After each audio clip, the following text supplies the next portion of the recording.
दोस्तों, महात्मा बुद्ध कहते हैं आप तब तक उस मार्ग पर नहीं चल सकते जब तक आप खुद वह मार्ग नहीं बन जाते। लोग सवाल पूछते हैं, मेरा मन नहीं लग रहा है, मैं क्या करूं? मैं मन को शांत करना चाहता हूं, एकांत करना चाहता हूं, मन को साधना चाहता हूं, हर तरह के फालतू विचार से मुक्ति पाना चाहता हूं, पर मेरा मन कहीं लगता ही नहीं, वह हमेशा भटका रहता है। आइए एक कहानी के जरिए हम आपको थोड़ा इसे समझाने की कोशिश करते हैं। एक गुरु अपने शिष्यों को ध्यान साधना सिखा रहे थे। तभी एक शिष्य ने बोला, हे गुरुदेव, मैं कुछ समझ नहीं पा रहा, क्या मैं आपसे कुछ पूछ सकता हूँ? गुरु ने कहा, बिल्कुल पूछ सकते हो। शिष्य ने कहा, जैसे मैं पानी पीता हूँ तो मेरी प्यास बुझ जाती है, या कोई भी पानी पीता है तो उसकी प्यास बुझ जाती है, तो यह ध्यान के संबंध में ऐसा क्यों नहीं होता है? जब हम आपके कहे अनुसार एक जैसा ही ध्यान करते हैं तो हम में से कोई पहले या कोई बाद में तो कोई कभी भी ध्यान की स्थिति को प्राप्त नहीं कर पाता। ऐसा क्यों होता है? गुरुदेव, जैसे पानी से सबकी प्यास बुझ जाती है, वैसे ही ध्यान से सबके ज्ञान अक्षुल खुल क्यों नहीं जाते? पर ऐसा नहीं होता। गुरुदेव ने कहा, कल किसी ने हमें भोजन पर आमंत्रित किया है, कल तुम मेरे साथ चलना, मैं तुम्हारे प्रश्नों के उत्तर वहीं दूंगा। अगले दिन दोनों गुरु शिष्य भोजन के लिए एक धनी व्यक्ति के पास पहुँचे। उस धनवान व्यक्ति की पत्नी ने उन्हें भोजन पर बुलाया था। दोनों गुरु शिष्य भोजन करने के लिए बैठ जाते हैं। उन्हीं के साथ उस स्त्री का पति भी भोजन के लिए बैठा हुआ था। उसने अपने सभी नौकरों पर चिल्लाकर कहा कि यह क्या बेकार सा भोजन बना रखा है, इसमें कोई स्वाद नहीं है। वह धनवान व्यक्ति भोजन की थाली फेंककर नौकर से कहता है कि जाओ दोबारा ढंग से खाना बनाकर लाओ। धनी व्यक्ति की पत्नी ने उन दोनों गुरु शिष्यों से क्षमा मांगकर उन्हें भोजन परोसने लगी। फिर दोनों ने भोजन किया, लेकिन गुरु ने अपनी थाली में 2 रोटी छोड़ दी। गुरु ने उस स्त्री से कहा कि पुत्री, क्या तुम मुझे यह 2 रोटी बांध कर दे सकती हो? स्त्री ने उन रोटियों को बांध कर दे दिया। उसके बाद दोनों गुरु शिष्य वहां से चले आए। रास्ते में गुरुजी ने शिष्य से पूछा कि तुम्हें भोजन कैसा लगा? शिष्य ने कहा, भोजन तो अति स्वादिष्ट था, मुझे बहुत ही पसंद आया, मुझे वहाँ भोजन करके बहुत ही अच्छा लगा। फिर गुरु ने कहा, क्या इससे अधिक तुम्हें और कुछ नहीं लगा? शिष्य ने कहा, इससे अच्छा और क्या लग सकता है? गुरुदेव, मेरी भूख मिट गई, मेरा पेट भर गया। फिर गुरुदेव ने कहा, भोजन तो अच्छा था, लेकिन उस स्त्री के पति ने भोजन स्वादिष्ट नहीं है ऐसा क्यों कहा? भोजन तो अच्छा बना था, भोजन तो एक जैसा ही था, तो फिर उसके पति को भोजन पसंद क्यों नहीं आया? शिष्य ने कहा, आप ठीक कहते हैं गुरुदेव, मैं तो कुछ समझ ही नहीं पा रहा हूँ, आप ही कुछ बताएं। गुरुदेव ने कहा, अभी तुम मेरे साथ इस मार्ग पर चलते रहो। गुरु शिष्य चलते चलते बहुत दूर निकल आए। शिष्य ने गुरुदेव से कहा, गुरुदेव, हम हमारे आश्रम के मार्ग पर तो नहीं हैं, फिर हम इस मार्ग से कहाँ जा रहे हैं? गुरु ने कहा, बस चलते रहो। बहुत दूर चलने के बाद एक फटेहाल व्यक्ति गुरुजी के सामने आ गया और उनके चरणों में गिर पड़ा और बोला, हे परमात्मा, मेरी मदद करो, मैं 3 दिन से भूखा हूँ, मैंने कुछ भी नहीं खाया है, आप कृपा करके मुझे कुछ खाने को दें। गुरुदेव ने उस व्यक्ति को एक पेड़ के नीचे बैठाया और उन 2 रोटियों को निकाल कर दिया जो उस महिला ने उन्हें बांध कर दिया था। रोटियों को देखते ही उस गरीब व्यक्ति की आंखों में चमक आ गई। उसने तुरंत उन रोटियों को खा लिया। खाते समय उस व्यक्ति के आंखों से आंसू निकल रहे थे। वह रो रहा था और रोटियों को खाता जा रहा था और अपने हाथ से इशारे कर रहा था, जैसे वो किसी अदृश्य शक्ति को कह रहा हो कि तेरा धन्यवाद इस रोटी के लिए। खाने के बाद उसने गुरुजी को प्रणाम किया और धन्यवाद कहा। गुरुजी ने उस व्यक्ति से पूछा कि भोजन का स्वाद कैसा था?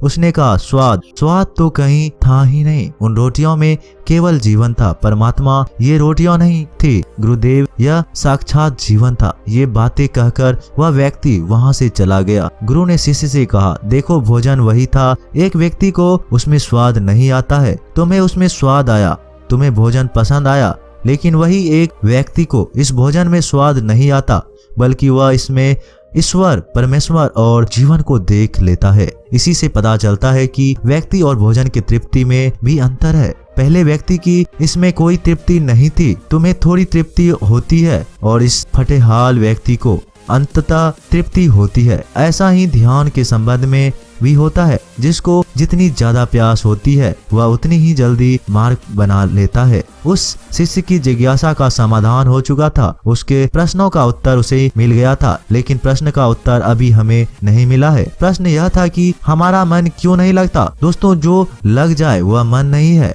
मन का स्वभाव ही है भागना। जब हमारे पास कोई चीज अत्यधिक होती है तब हमारा मन उससे भागने लगता है। जैसे उस धनी व्यक्ति का मन जो उस भोजन से भाग रहा था, जो उसके लिए आम बात थी। लेकिन जब कोई चीज हमारे पास सीमित मात्रा में होती है और हमें मिल भी जाती है तब हमारा मन उससे जुड़ा भी रहता है। तब हम उस चीज की अहमियत अपने जीवन में थोड़ी बहुत रखते हैं। जैसे उस शिष्य का मन उस भोजन से थोड़ा बहुत जुड़ा हुआ था तो उसने उस भोजन के स्वाद को भी जाना। लेकिन जब हमें कोई चीज चाहिए होती है और वो हमारे पास नहीं होती है तो पहले हमारा मन उस चीज के लिए बहुत ही ललायित रहता है, वह हर हाल में उसे पा लेना चाहता है। लेकिन जब कोई चीज प्राणों से जुड़ी हुई हो, जैसे कि वो 2 रोटी, और जब बात प्राणों पर आ जाए तब मन गायब हो जाता है। तब आप स्वाद नहीं देखते, भोजन का प्रकार नहीं देखते, तब आपको सिर्फ भोजन चाहिए होता है। तब आप एकाग्र हो जाते हैं भोजन के लिए, जो मिले उसी में आपको आनंद आ जाता है। स्वाद हो या ना हो, आपके प्राण अंदर तक उसे स्वीकार कर लेते हैं।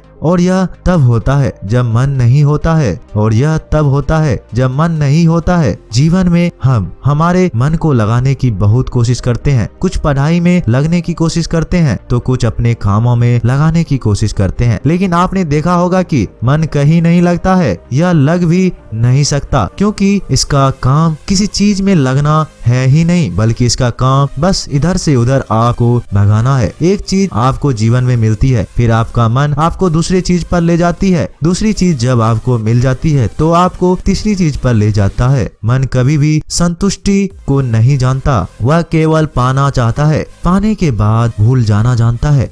जो मिल गया उसे छोड़ देने की आदत होती है, जो छूट गया उसे फिर से पा लेने की मन की आदत होती है। अपने जिंदगी के पिछले हिस्से को देखें और जानें कि क्या आपका मन कहीं लगा है, कहीं रुका है, या वो केवल आपको अभी तक बस भगा ही रहा है। अब सवाल ये आता है, अगर मन का काम भागना या भगाना ही है तो क्या जिंदगी भर हम भागते ही रहेंगे? क्या हम कहीं रुकेंगे नहीं? ध्यान से देखो तो जिंदगी ऐसी ही है। जन्म से लेकर मृत्यु तक इंसान भागते ही रहता है, कभी किसी चीज के पीछे, कभी किसी इंसान के पीछे। लेकिन फिर भी कुछ इंसान भागना बंद कर देते हैं, तब चीजें उनके पीछे भागती है, वह किसी चीज के पीछे नहीं भागते।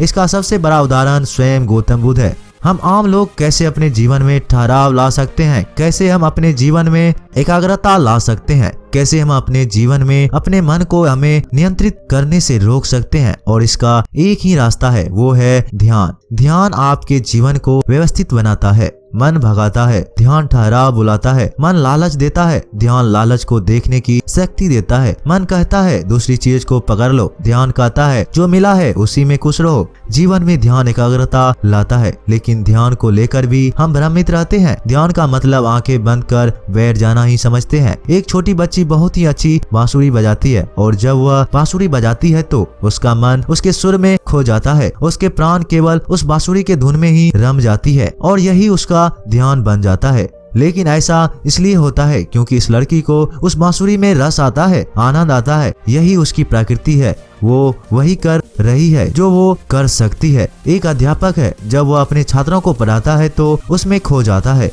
वो अपने प्राणों से पढ़ाने का आनंद लेता है, उसमें रुचि है, उसे यही उसकी प्राकृतिक है। जब वो पढ़ा रहा होता है तब उसके मन में कोई हलचल नहीं होता, वो तब ना तो भूतकाल की बात सोचता है, ना ही आने वाले भविष्य की चिंता करता है, वह केवल वर्तमान क्षण में ही रहता है, और यही उसका ध्यान है। जो व्यक्ति जो है अगर वो वही होने लगे तो उसमें अपने आप ही ध्यान उत्पन्न होने लगता है, वो एकाग्र होने लगता है। लेकिन जब व्यक्ति कुछ होने की कोशिश करता है तो उसका मन हावी होने लगता है, एकाग्रता टूट जाती है, और तब हम भागते रहते हैं। जीवन में हमें सब कुछ मिल जाता है, तब भी हम सोचते रहते हैं कि कुछ रह गया है, और ये अधूरापन कभी कम नहीं होता, क्योंकि जो आप हो सकते थे, जो आपकी प्रकृति थी, वो आप नहीं हुए। आप जीवन में बाकी सब कुछ हो, लेकिन जिन कार्यों में आपका गुण था आप वही नहीं हुए। ऐसे ही आप हमेशा अधूरे रह जाते हैं, तब मन नहीं लगता। मन की प्रकृति ही लगने की नहीं है, जो लगता है वह एकाग्रता है, वह ध्यान है। और जहां आपको